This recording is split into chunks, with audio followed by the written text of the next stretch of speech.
Queridos hermanos, iniciamos la lección divina de este día, domingo 19 de junio, domingo en que celebramos la solemnidad del Corpus Christi, del cuerpo y la sangre de nuestro Señor Jesucristo.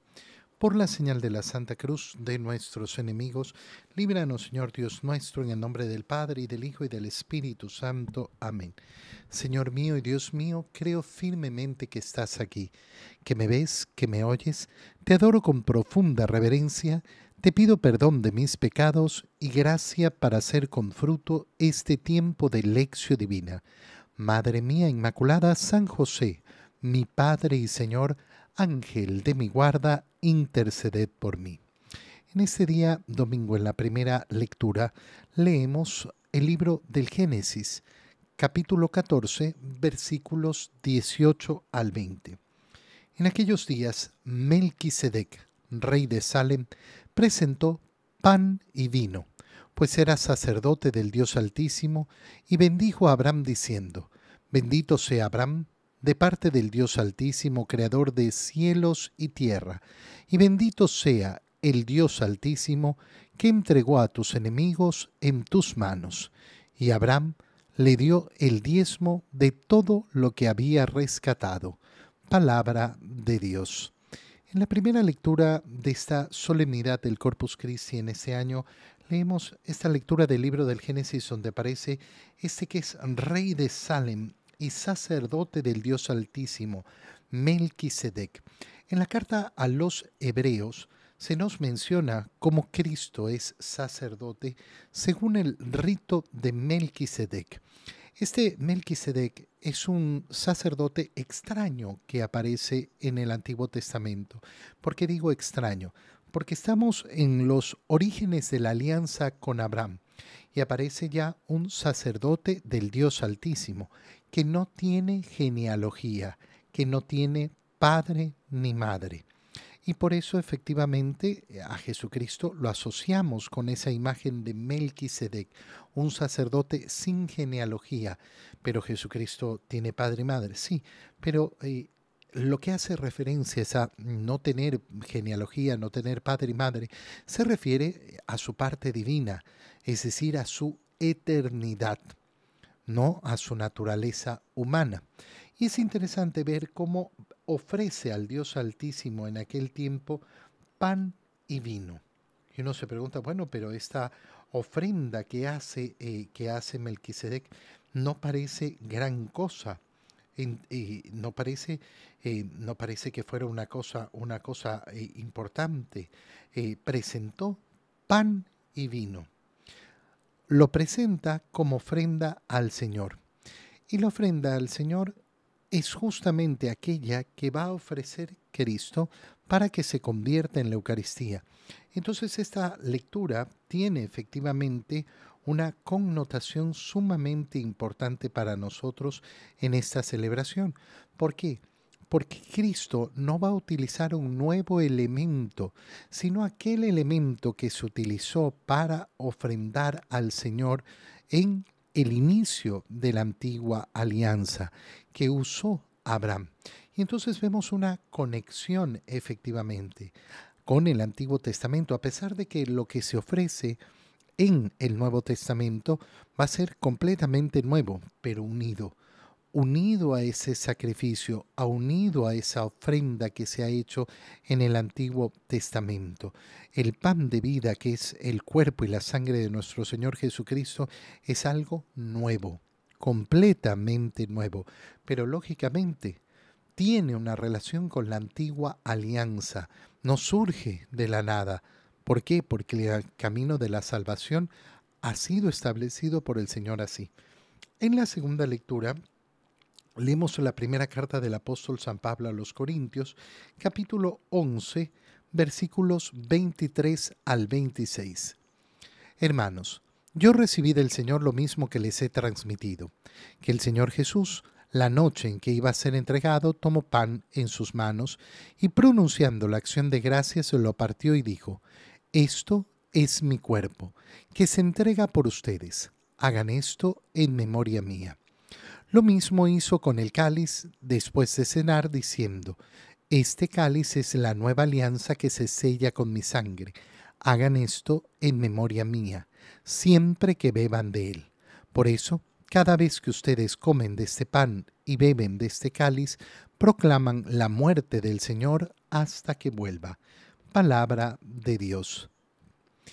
Cuando entramos en esta segunda lectura, nos vamos a dar cuenta, si es que estamos atentos a la liturgia, que es la misma lectura que hemos hecho el Jueves Santo, porque la solemnidad del Corpus Christi tiene efectivamente relación con el Jueves Santo.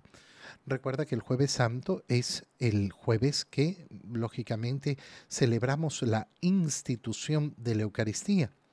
¿Por qué entonces la iglesia tiene otra fiesta distinta para celebrar justamente ese sacramento augusto, ese sacramento admirable, ese sacramento que es el tesoro máximo de nuestra vida, que es la Eucaristía? Porque no bastaba. Para darnos cuenta de la grandeza del regalo que hemos recibido del Señor, no basta simplemente con una celebración. Por eso, además, la verdadera celebración del Corpus Christi no es en domingo. El domingo la celebramos litúrgicamente por un tema de conveniencia, por un tema de que el jueves no es feriado, pero la celebración del Corpus Christi es el jueves. El jueves después de haber celebrado la Santísima Trinidad. La Santísima Trinidad se celebra el domingo después de haber celebrado Pentecostés, es decir, hemos salido del tiempo de Pascua, celebramos la llegada del Espíritu Santo en ese último día de Pascua. A la semana siguiente celebramos a la Santísima Trinidad, el misterio central de nuestra fe. Y el jueves siguiente celebramos este sacramento admirable, verdaderamente admirable, donde Cristo, ofreciendo pan y vino, ha tomado esas sustancias, ha tomado esos elementos para ofrecerse Él mismo como alimento a cada uno de nosotros. Y esto es lo que narra esa lectura de San Pablo a los Corintios. Yo recibí del Señor lo mismo que he transmitido. Mira qué bonito, qué precioso es darse cuenta de lo que está diciendo San Pablo con estas palabras. Cuando ustedes celebran la misa, están celebrando lo que yo recibí de nuestro Señor Jesucristo. Yo no les he transmitido algo distinto, les he transmitido lo mismo que Él hizo. Es decir, que el Señor Jesús, la noche en que iba a ser entregado, entonces dirigimos nuestra mirada hacia ese jueves santo, tomó pan en sus manos, pronunció una acción de gracias, lo partió y dijo, esto es mi cuerpo, que se entrega por ustedes. Es decir, esto no es simplemente mi cuerpo que se da a ustedes como alimento, sino que primero se entrega en sacrificio el cuerpo del Cordero de Dios, ofrecido en sacrificio, representado o simbolizado, si quieres, en esta forma de pan. Pero ese pan no es simbólico y esa presencia real de Cristo tampoco es simbólica. Lo que celebramos nosotros en la Eucaristía es la transformación de ese pan en el cuerpo de Cristo, porque el Señor no ha dicho esto representará mi cuerpo. Ustedes harán una obra de teatro por medio de la cual disimularán que esto es mi cuerpo. No, esto es mi cuerpo, es mi cuerpo. Hagan esto en memoria. Es decir, nos manda a realizar un memorial. Un memorial no es simplemente un traer a la memoria. Un memorial significa hacer presente el hecho que está recordando. Y entonces no es simplemente recordar, sino hacerlo vivo, real, presente. Eso va a ser un memorial. Lo mismo hizo con el cáliz después de cenar, diciendo, este cáliz es la nueva alianza que se sella con mi sangre. ¿Por qué hablamos entonces de la nueva alianza? Porque el Señor lo ha dicho. ¿Y por qué decimos que ha sido sellada con su sangre y no con la sangre de un animal, de un cordero o de una vaca? No. porque el Señor lo ha dicho. Y entonces, ¿qué sucede? Cada vez que ustedes comen de este pan y beben de este cáliz, proclaman la muerte del Señor. Es imposible, entonces, vivir la Eucaristía, vivir la Santa Misa, si no vamos a proclamar que Cristo ha muerto en la cruz ofreciéndose por nosotros. Por eso la misa es, en primer lugar, sacrificio.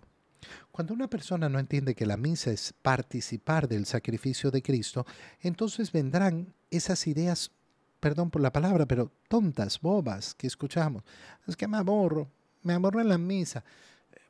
Hermano, ¿qué quieres tú?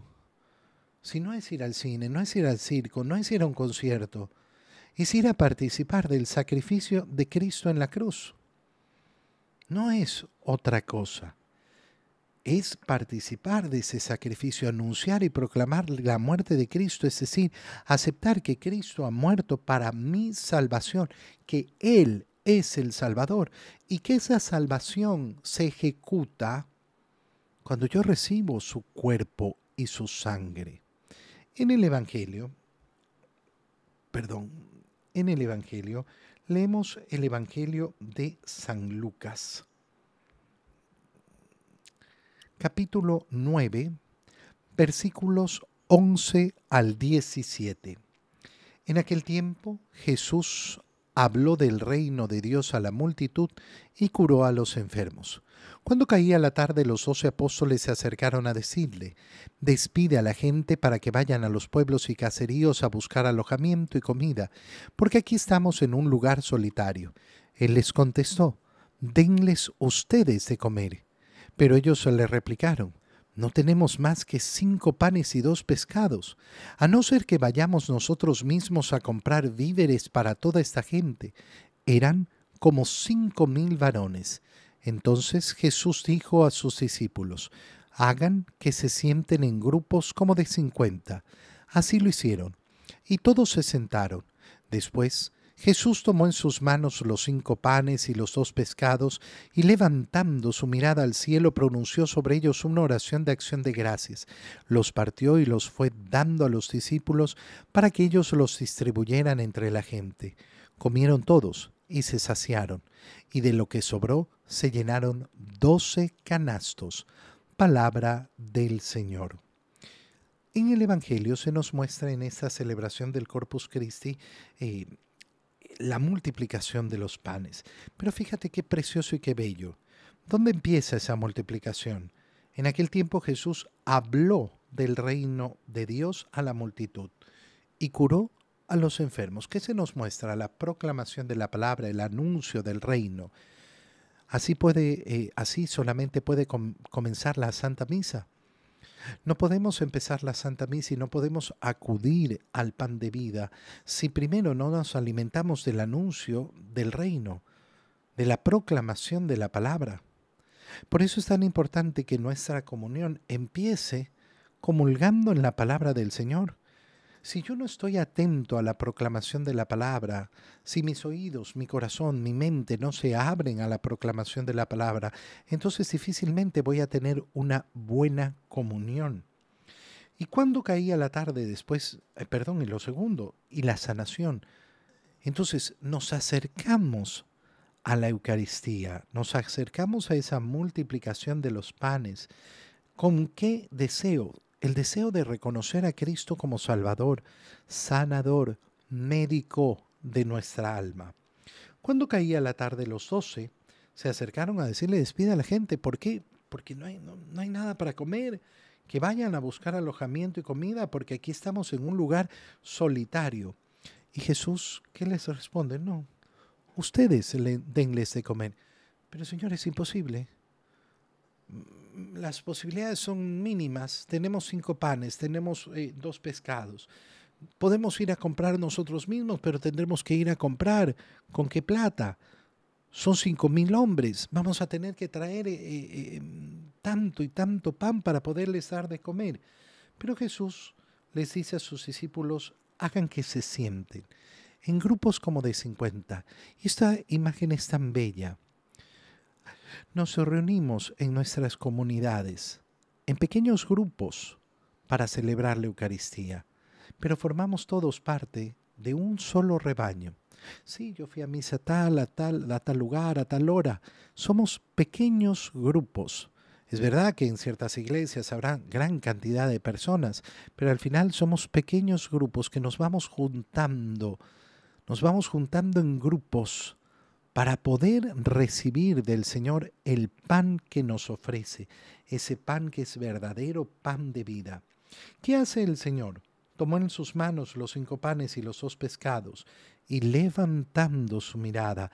Y aquí se ve cómo esa multiplicación de los panes y de los peces se asemeja a esa celebración de la última cena, dando gracias el Señor, haciendo esa acción de gracias. De ahí el nombre de Eucaristía. Eucaristía, ¿qué significa? Acción de gracias.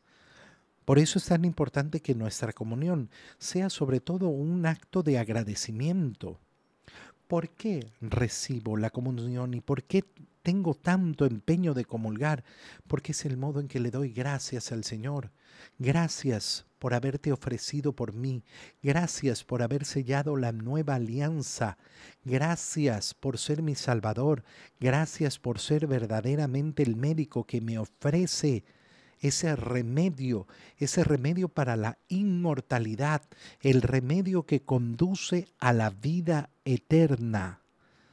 Qué importante es darnos cuenta que si nosotros no tenemos esa acción de gracias en nuestro día a día, difícilmente la vamos a vivir en la Eucaristía. Fíjate en una familia que ni siquiera hace una acción de gracias al momento de comer en su día a día.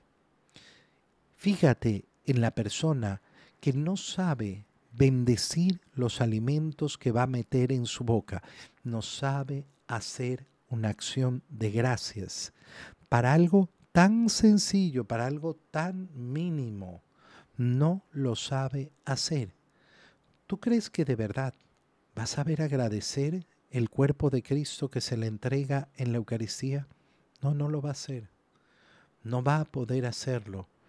Porque es en ese trabajo cotidiano donde aprendemos a tener ese corazón agradecido al Señor, donde vamos entendiendo la grandeza de esa acción de gracias. Qué importante en este día del Corpus Christi meditar en una idea muy sencilla. Cristo es el médico, el verdadero médico. Eso significa ser Salvador. ¿Tú crees en Jesucristo como tu Salvador? ¿Lo crees de verdad? Sí, sí, Jesucristo es mi Salvador. Mira, porque eso se resume en lo siguiente. Cristo es el médico que te ha dado la receta para esa salvación. La salvación de Cristo se opera. Igual que cuando vas al médico. ¿Y el médico qué hace? Te da una receta para curar tu enfermedad. Pero resulta que tú no te la tomas. Bueno, no, yo ya fui a ver al médico. Sí, pero el médico te mandó una receta. Sí, pero yo ya lo vi al médico. Sí, pero no sirve de nada si no tomas la receta. Cristo es el Salvador. Si tú admites que Cristo es el Salvador, tu médico, entonces tienes que tomarte la receta. Tienes que tomar el medicamento. Por eso el Señor ha sido tan claro. Toma y come. Esto es mi cuerpo. Toma y bebe. Esta es mi sangre. No existe, no existe verdaderamente una aceptación de Cristo como Salvador si yo no tomo y como, si yo no tomo y bebo. El medicamento, la receta que el verdadero sanador me ha dado. Sana mi corazón, sana mi alma, me da la inmortalidad, es decir, me cura de la muerte, pero además me cura del engaño y de la falsedad de este mundo. ¿Por qué? Porque la Eucaristía parece nada, parece tan insignificante, pan y vino. Lo mismo que ofreció Melquisedec en tiempo de Abraham. Pan y vino, tan cotidiano, tan miserable. Y sin embargo es el tesoro más grande que existe en el universo entero. Quien sabe reconocer eso, entonces es curado de las apariencias de este mundo. No colocará su corazón en las apariencias de este mundo. Te doy gracias, Dios mío, por los buenos propósitos, afectos e inspiraciones que me has comunicado en este tiempo de lección divina. Te pido ayuda para ponerlos por obra. Madre mía Inmaculada, San José, mi Padre y Señor, Ángel de mi guarda, interceded por mí. María, Madre de la Iglesia, ruega por nosotros. Queridos hermanos, un feliz domingo del Corpus Christi para todos.